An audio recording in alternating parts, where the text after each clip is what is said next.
What's the biggest misconception you see businesses have about data?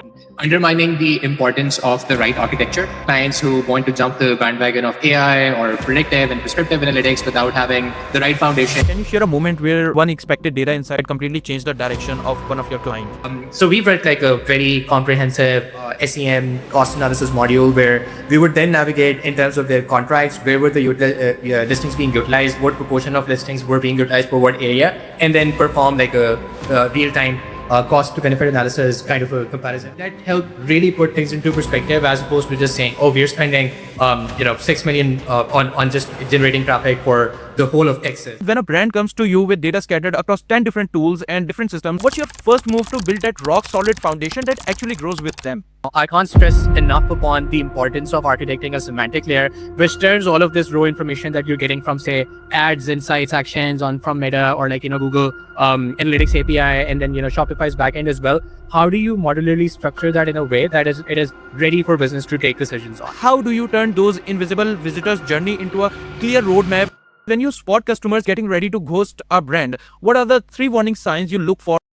What's the first place you look to find those hidden cost savings that add up to serious cash? Yeah, this is one of those things where people typically run into what we call analysis paralysis. They're looking at vanity metrics. They're trying to look at different flows of traffic and trying to decipher why people are leaving the website or what was their last interaction point. So it's not ultimately about what pages people bounce from, but who is bouncing and what are they trying to do. What's the one big shift coming in the next 5 years that will separate the winners from the losers, and how should business owners prepare for it right now? There's a lot of noise around, AI replacing all of the jobs and, whatnot. And there's fear mongers that build that kind of narrative as well. I would honestly say that the kind of advancement that we have seen in accessible artificial intelligence technology in the past couple of years has been entirely unprecedented. Today's guest is Sajid, the founder of Ascent Analytics. He has helped over 50 organizations turn raw data into powerful, actionable insights. From building high-impact analytics teams to driving real business growth, Sajid is here to share how data done right transforms everything. So, Sajid, it's a pleasure to have you on podcast today.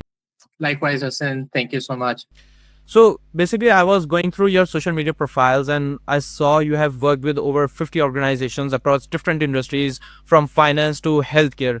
So what's the biggest misconception you see businesses have about data when they first come to you? Yeah, that number has actually grown to more than 100 now. I've just not had the time to update. But yeah, I think one of the biggest misconceptions that we see across the board is undermining the importance of the right architecture. So we get a lot of clients who want to jump the bandwagon of AI or predictive and prescriptive analytics without having the right foundation in terms of governance, data integrity for descriptive and diagnostic. So I feel like if you were to ask me what's the number one misconception we see, it's probably that. All right. So you often talk about turning data into actionable intelligence across different social media platforms and on other podcasts. So can you share a moment where when one expected data insight completely changed the direction of one of your client? Yeah, I think there are countless examples that come to my mind for that. But yeah, I think the one I would pick out as there are a lot of times where the information that you're getting and the anecdotal evidence that you get on the ground reality are entirely in contrast. So one example of that is I was working for a leading classifieds player in the Middle Eastern, North African, and Pakistan market.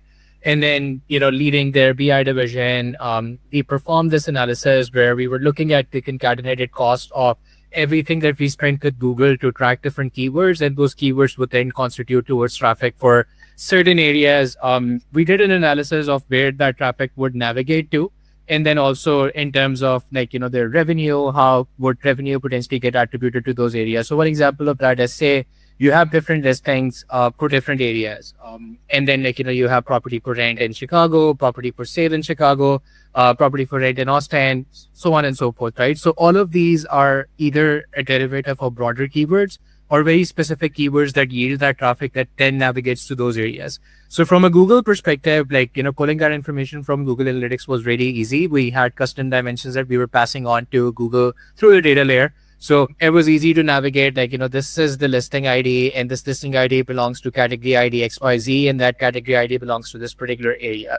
But the major component that was missing was, how do you attribute that to the revenue side? Now, a listing that you might have generated on, say, a keyword for Austin, might have also navigated to Dallas. Like, it's not essentially the same that way 100% of the time. And then when you're selling those listings for different real estate agents, the way it works out is you sell them in packages without any restriction on the areas that they can be consumed on, right? So we built like a very comprehensive SEM cost analysis module where we would then navigate in terms of their contracts, where were the listings being utilized, what proportion of listings were being utilized for what area, and then perform like a real-time cost to benefit analysis kind of a comparison where you have cost attributed down to a listing level, down to an area level. You have the revenue attributed that way as well.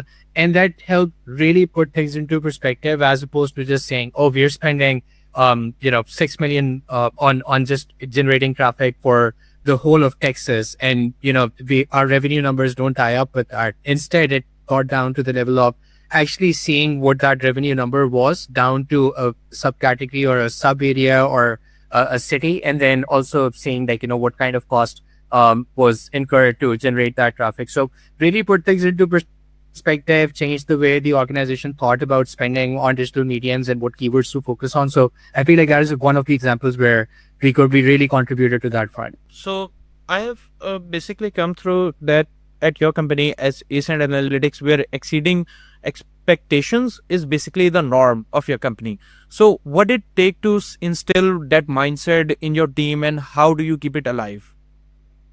I think it's primarily a derivative of my own experiences in different organizations. And one of the things that I really enjoyed about my role at Uber, which was quite surprising and contrary to all the other experiences I've had. So I worked in a Canadian bank. I worked with BlackBerry back in 2013 when, uh, they were still relevant, I would say. And then it kind of boiled down to seeing different cultures and absorbing, like, how do these organizations operate? How do they strive for excellence? One thing that really stood out about Uber was that it was a very ownership driven culture. You had a dotted line in terms of hierarchy, like I was personally reporting to one person who was sitting in, say, Amsterdam for competitive intelligence. I was working with somebody else who was sitting in San Francisco for anything data related. And then I was working with regional leaders to provide them insights on things that they were interested in, right?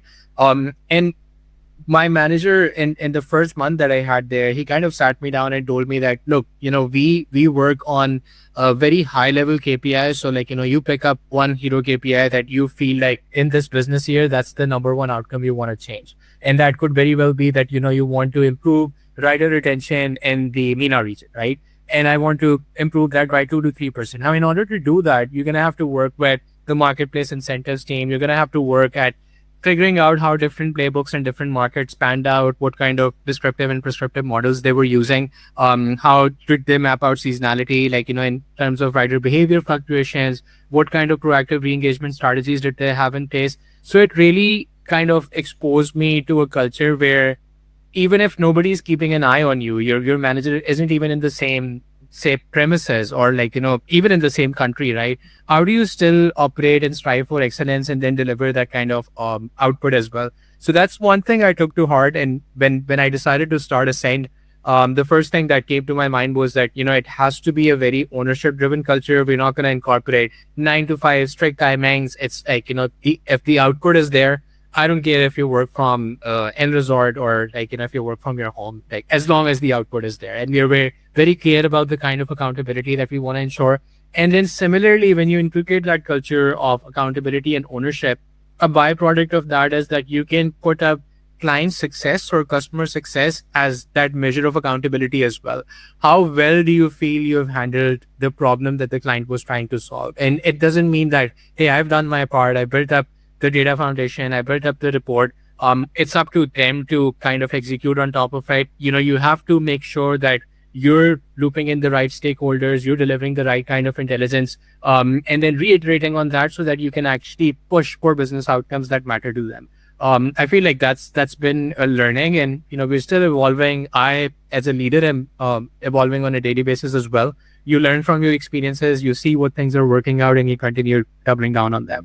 Sajid, building a scalable business intelligence foundation is crucial for any e-commerce business who basically have a lot of data. So I want to start with D2C and B2C e-commerce businesses where the rapid growth comes with new challenges, and staying ahead means rethinking how e-commerce businesses scale. And let's picture this for a moment, that an e-commerce brand is crushing it. Their sales are up by 300% and they are launching new product every month, or basically after every 6 months, and they are expanding to basically 2 to 3 new countries. But here is the brutal reality most founders and the decision makers in most businesses face, which is basically their data systems are falling apart, their dashboards break, reports take forever, and nobody knows which data to trust. And it's like trying to build a skyscraper on a house of cards where everything looks good until it all comes crashing down. So most people think scaling means building bigger, more complex systems, more data, but the smartest brands build with Lego blocks, not concrete, and simple pieces that snap together and grow with you. So Sajid, when a brand comes to you with data scattered across 10 different tools and different systems and nothing talks to each other, so what's your first move to build that rock solid foundation that actually grows with them? Yeah, that's a very big pain point. And from our perspective, the first move is to stop the bleeding, create a single version of truth. And to do that, we typically start with a data audit. What tools are generating data? Where is it being stored? How critical is each data stream? That's a very important question to ask.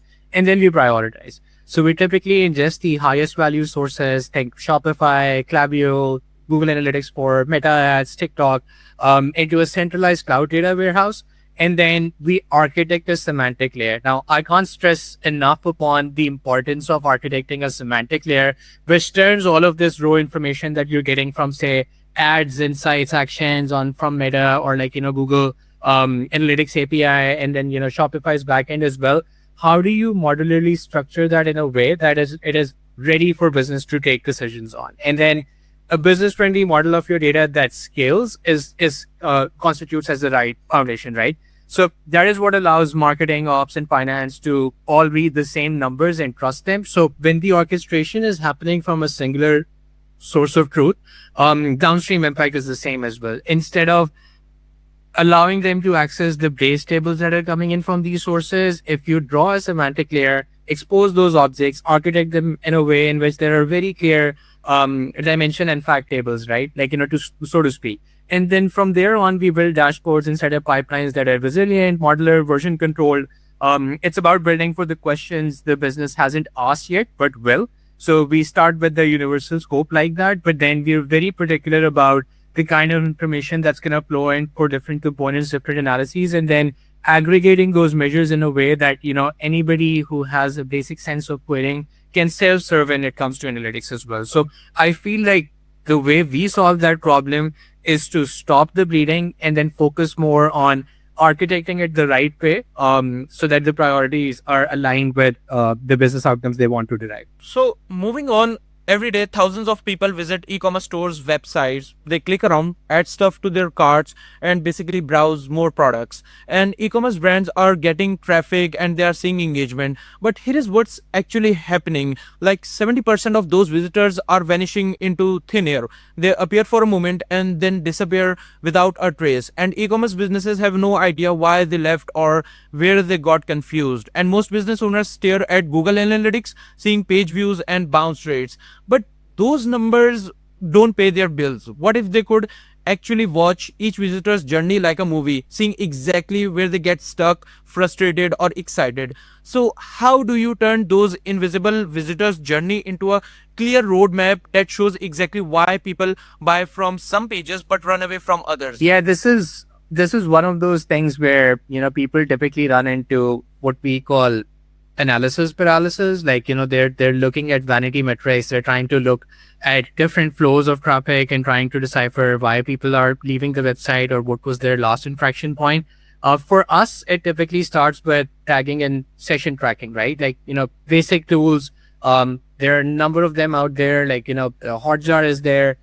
First party tracking of events is of paramount importance. Like, there's server side event tracking to reconstruct user journeys page by page. And then we layer in behavioral clustering. So we look at micro conversions like time on product pages, goal depth, exit rates, then overlay that with sales funnel progression. One page might be leaking 30% of potential buyers because of so slow load speed, or unclear CTAs, right? Like, people are not able to take action on top of it. And then re-engagement on top of those as well. So there are ways in which like template driven patterns could emerge as well. Like, there are plug and play models that you can feed the same schema on and they would give you the same kind of output, right? And once the patterns emerge, we use decision trees or even LLMs trained on customer interaction data to suggest optimizations. And we have gotten to this point, right? Like, we've served so many different clients in the e-commerce space that we have our own intellectual property to be able to deploy these models and then see what those optimizations look like. So it's not ultimately about what pages people bounce from, but who is bouncing and what are they trying to do? Were they trying to just land on the homepage and just browsing the products?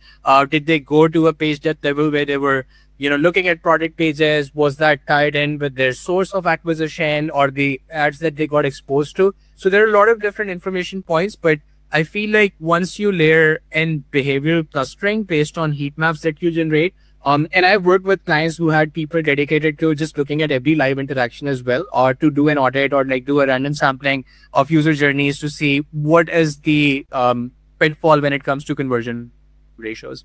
But yeah, like, once you get to that point and you understand what they're trying to do, it's the start of actually getting intelligence on how to proactively re-engage them as well. So, as you provide services to different e-commerce businesses, you know that getting a new customers cost 5 times more than keeping the existing ones. And every business owners know this. They work hard to bring new faces and celebrate every first purchase. But here is the scary truth nobody talks about. Like, most of those new customers will never buy from them again. They are walking out of back door while business owners are focused on bringing more people through the through the front door.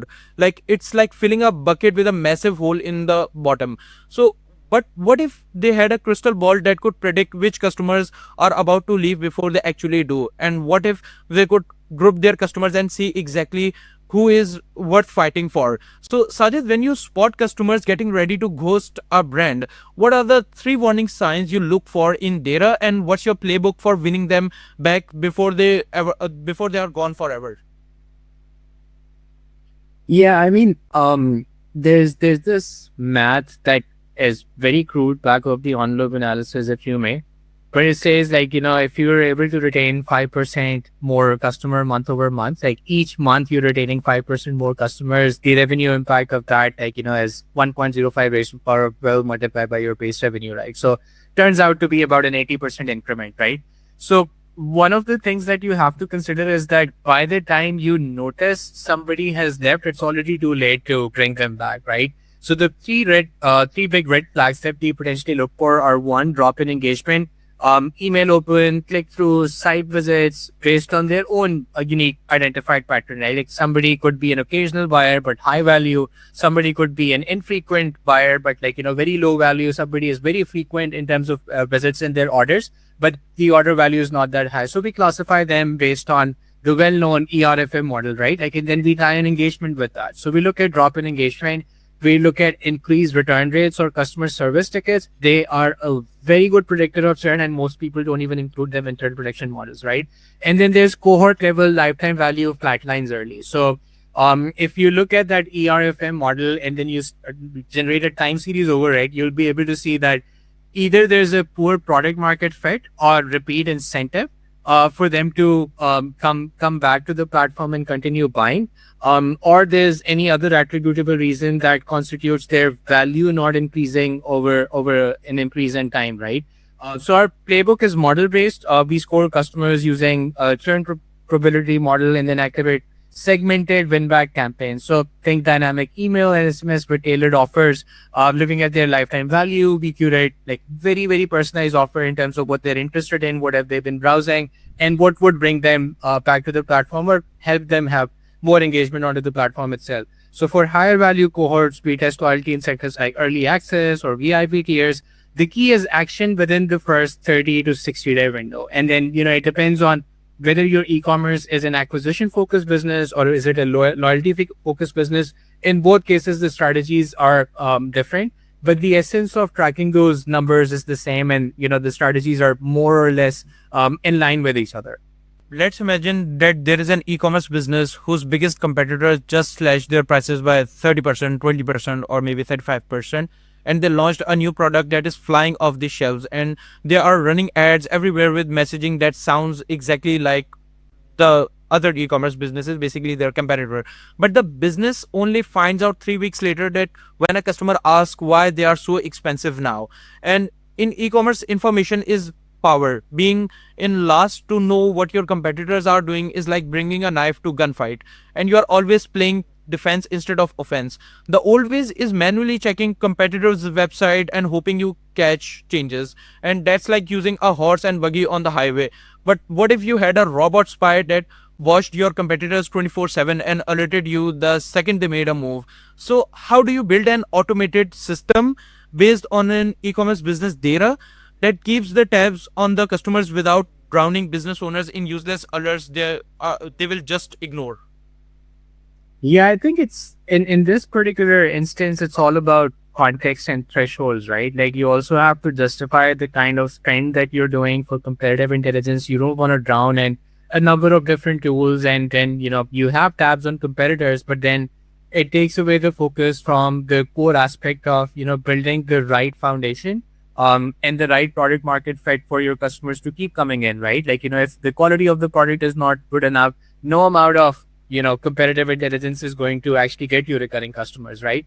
But in order to answer your question, we typically start by building scrapers and APIs to monitor SKUs, relevant SKUs that are directly in competition, pricing, reviews, paid media footprints, and keyword changes using tools like Query Standard, SEMrush, BrandWatch, custom Python jobs to actually do those scrapping in terms of the price changes and things like that. But we don't typically file alerts for everything, right? Like, we define very, very specific triggers like a competitor launching, for instance, 3+ new SKUs in a week, right? Or undercutting prices by more than 10%. And then pipe those into digestible weekly briefs. And then that has to be contextualized with your own product's positioning as well. And then the pricing strategy that you have employed, right? So if there's a, say, Father's Day sale going on and you have all male products gone cut down by 20% across the website, then there shouldn't be a trigger that tells you that the competitors is only 10%, right? Because that's more of a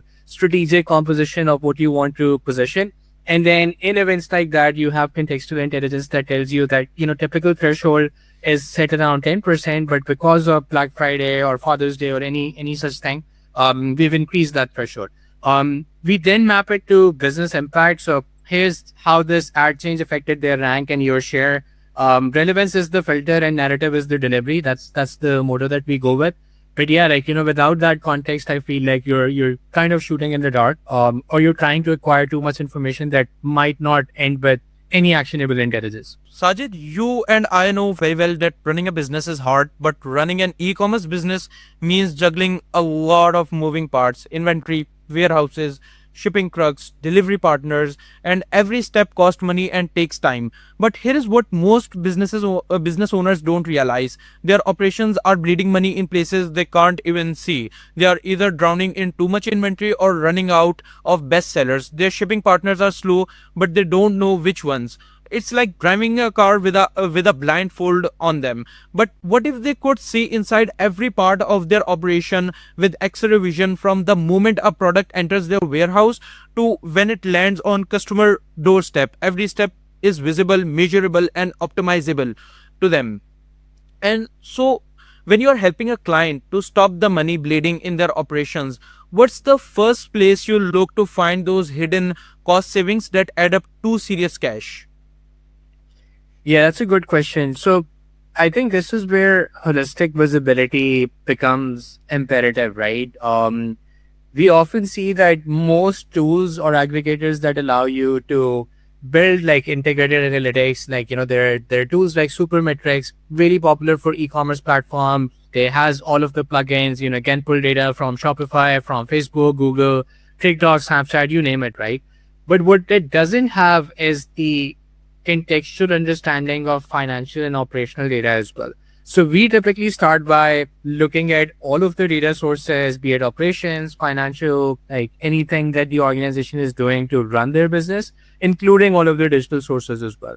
And then we start by marrying like financial and operational data. This is where most businesses fall short. So our first pass is usually supply chain and fulfillment costs, SKU level gross margin analysis. If you don't have attributed that to down to an SKU level, right from what marketing spend is, how traffic is being generated for that SKU alone, what are your margins in terms of delivery, shipping costs, anomalies, and warehousing inefficiencies. And then next we look at discounting and returns, right? So leaky off funnels often hide there.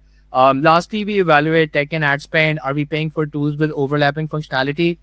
That is a point I've been reiterating on, or campaigns with practically no return on advertising spend, right?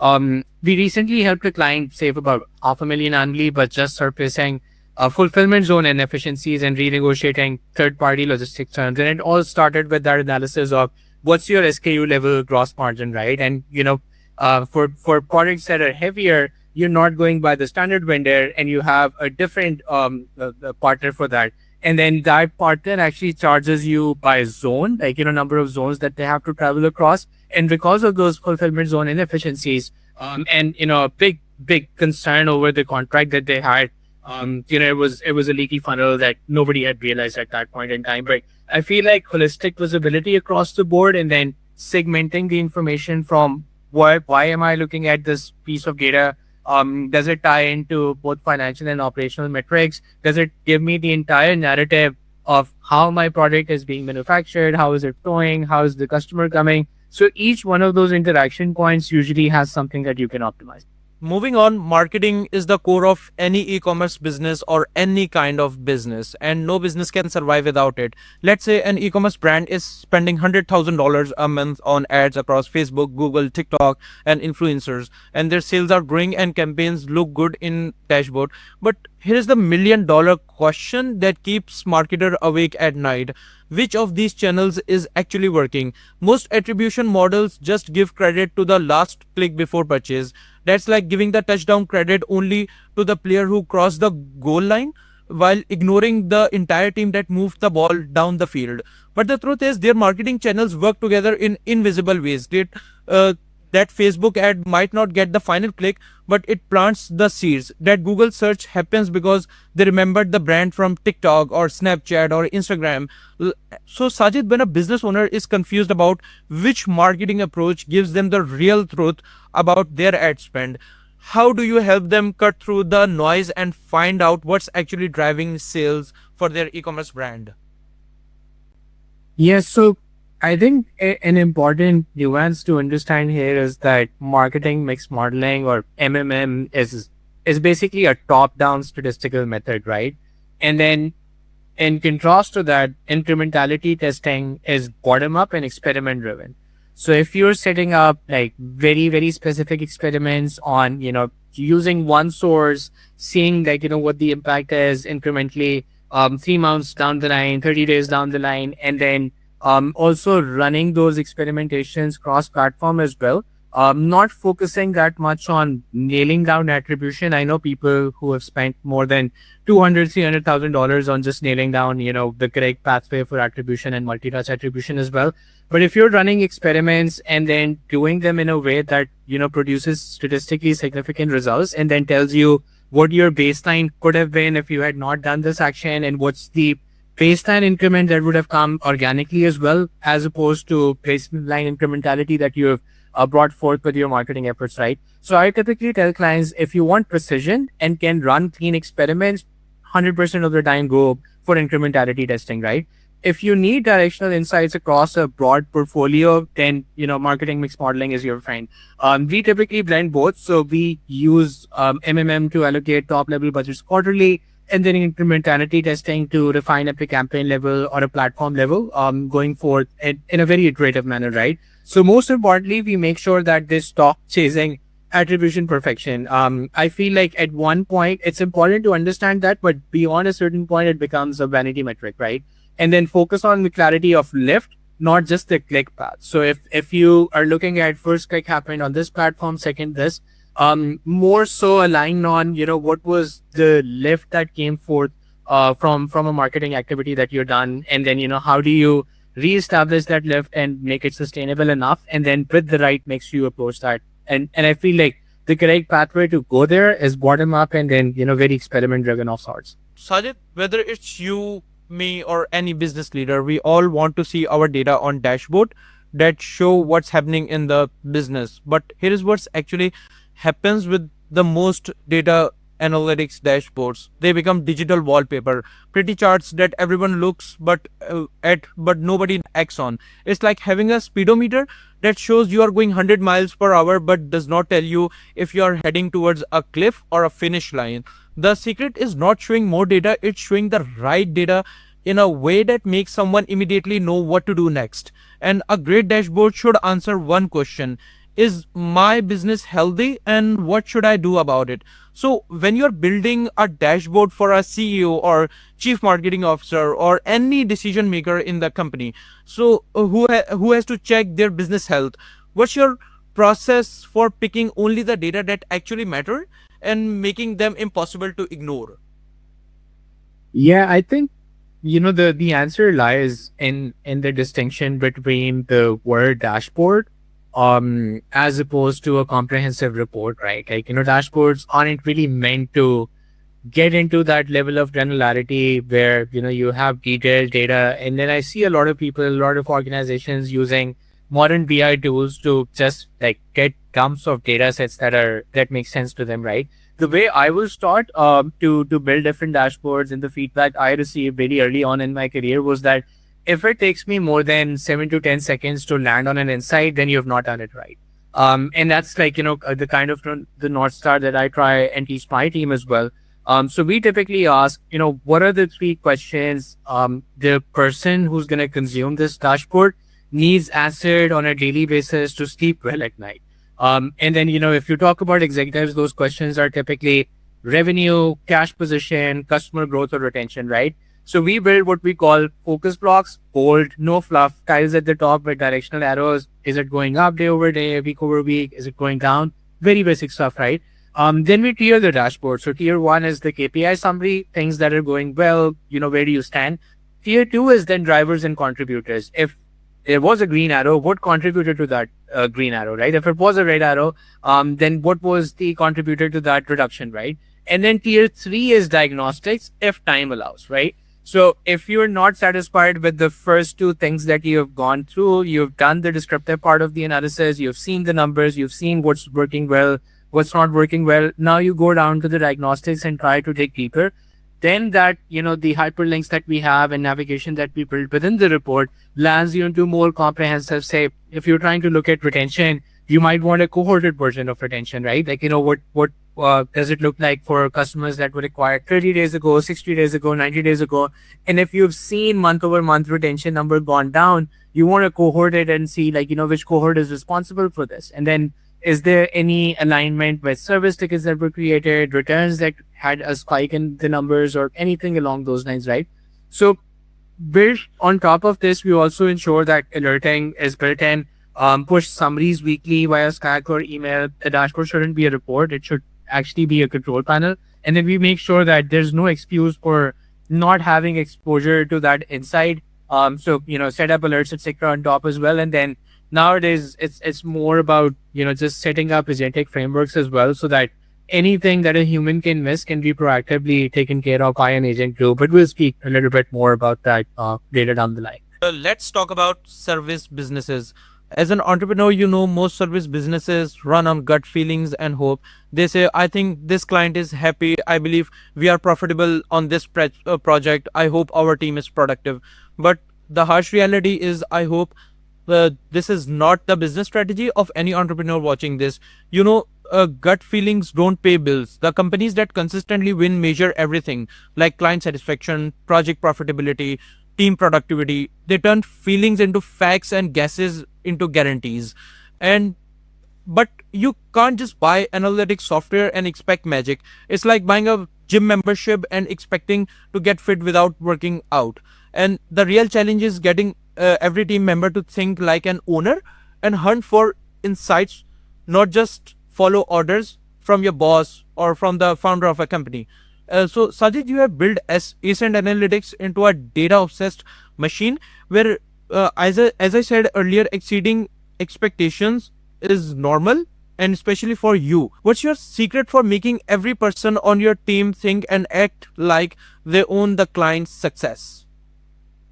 Yeah, so like I said earlier, right? It's embedded into our hiring process as well. The hire for ownership, not just the skill.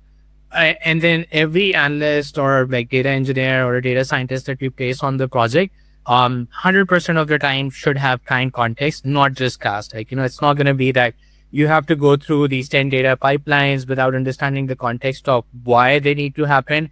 In fact, a lot of priority that governs the rationalization effort of what should exist in the data framework architecture wise, and then what priorities do we need to start with. If there are 20 different sources, which one do you start with and why? What is it going to impact? What's the business decision that they're going to derive out of it?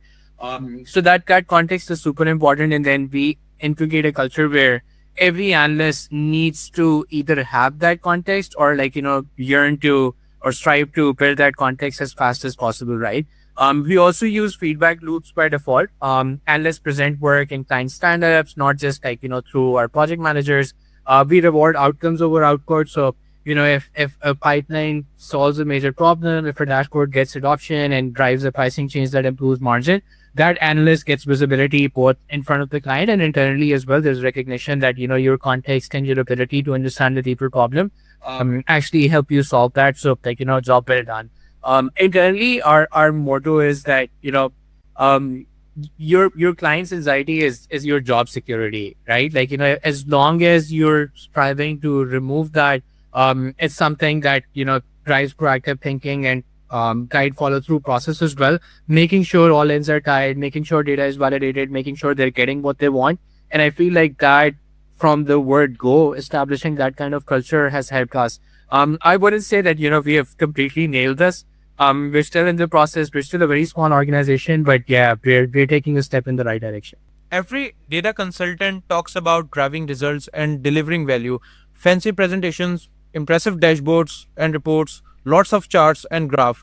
But what matters is, can you pinpoint to a bank account and show exactly how much money your work put there?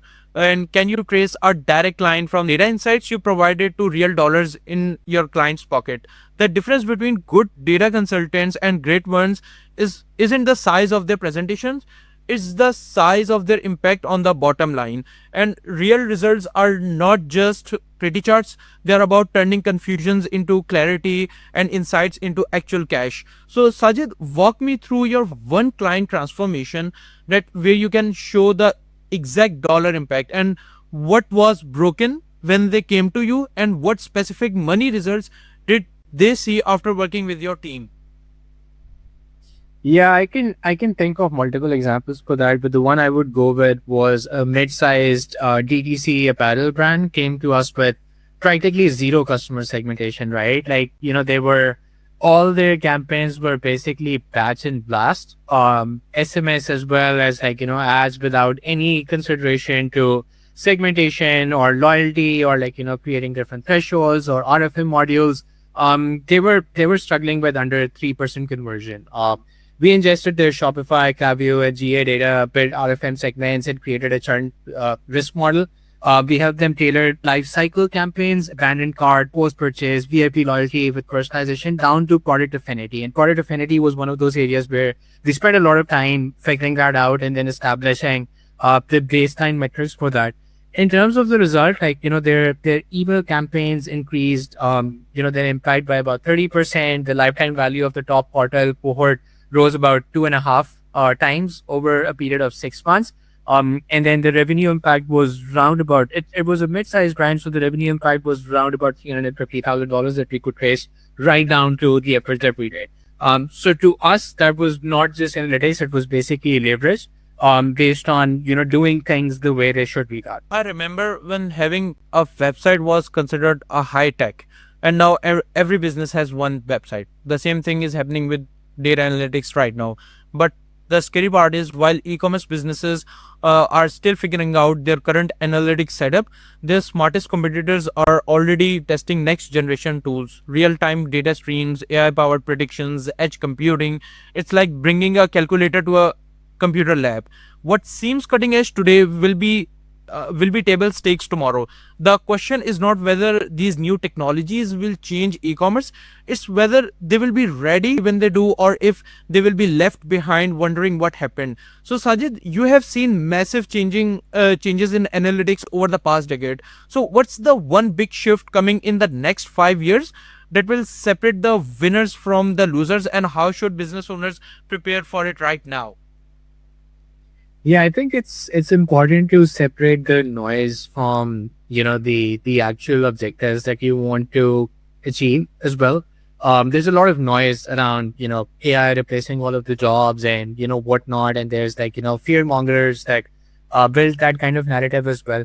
I would honestly say that the kind of advancement that we have seen in accessible artificial intelligence technology in the past couple of years has been entirely unprecedented, right? Like we had a big wave where self-service BI tools came into play, and we had a big wave where big data, came into question, and then everybody wanted to have tools that can process big data without even realizing that, their data volume does not even constitute for that, right? So there's a lot of, lack of understanding of what is the right pathway to take. I think we're moving most of our clients from descriptive analytics to prescriptive and agentic intelligence, right? So I feel like the next couple of years will be all about real-time decision engines powered by LLMs and agents. But you can basically imagine a system that not only detects inventory gaps, but recommends purchase orders, and not just recommends, but actually goes ahead and then executes that order as well with some input from the human in terms of approvals, right? Or it could identify an ad copy that is not performing well, and it would go ahead and then suggest that your this should be a ad copy that has to be rewritten on competitive behavior and performance. And then if the human approves, or like if it has the autonomy to do that, it would actually push a curl command to Facebook ad API, and then get that ad copy in place.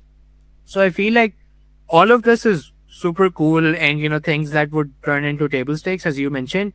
But to stay ahead, it is utmost importance that leaders need to invest in clean data foundations right now, because even the smartest AI, smartest LLM model is practically useless if your data house is a mess.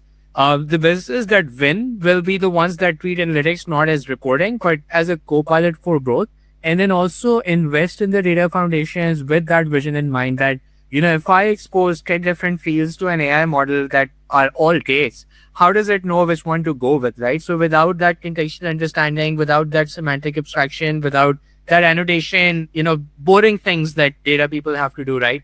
It's very hard for any AI model to yield the kind of dividends you would expect of it. But yeah, I feel like, one of the biggest pain points that we have seen in decision intelligence is that your insight lands within the reach of a human, and then it the onus of making that decision lies on that human as well. And then sometimes they would be proactive about it, other times they just wouldn't take that action, and then all of the stack that you have built out, all of those insights that got delivered practically have no value. I think with agentic, that problem to a certain extent gets solved as of today, and then it's only going to get better, right? Like it should have the ability to entirely self-serve in terms of marketing, in terms of changing campaigns, in terms of budget allocation. We talked about experimentation and market mix modeling as well. Like a lot of that is going to be entirely automated, and you can make that step in the right direction as of today by investing in the right data foundation. I think that's the most critical piece out of the entire exercise. As AI is evolving every day, new tools are coming, and the existing tools are already growing. So, do you think that most of the work that data analysts do today could be replaced by AI in future? Yeah, I mean, it's definitely headed in that direction, but I think like there's a very clear lack of understanding of what a good analyst does as well, right? If you're talking about um can it autonomously create charts that make the most sense, suggest analyses that make the most sense, or like, convert intelligence? Absolutely. That's there as of today as well. Like, feed any data set that is keen to say something like chart GPT and ask it for insights, it's gonna give you everything, right? But the answer to that question is, I feel like analysts that use AI is always going to beat, like, AI by itself, or an analyst that does not, ride the wave in terms of adapting to new technologies, they're gonna get left behind. I don't feel like data science, data engineering as a discipline is going to get entirely replaced. That's not my take, because anybody who's been in the pits and who knows that, the kind of data engineering work at an enterprise level that needs to get done before AI models are enabled would definitely say 9 times out of 10, they're not problems that can be entirely automated or handed over to AI. There are a lot of concerns there as well. But yeah, I 100% feel that the way analysts operate as of today is definitely going to change. It's going to evolve. It has been evolving for the last decade or so as Sajid, it was great talking to you. I got to learn very much about e-commerce business landscape, data analytics landscape, and how the industry is moving, and what mistakes people are doing, and what they shouldn't do, what they should do in couple of next years, and in today's era where AI is always in today's era. So I wish you best of the luck with Ace and Analytics.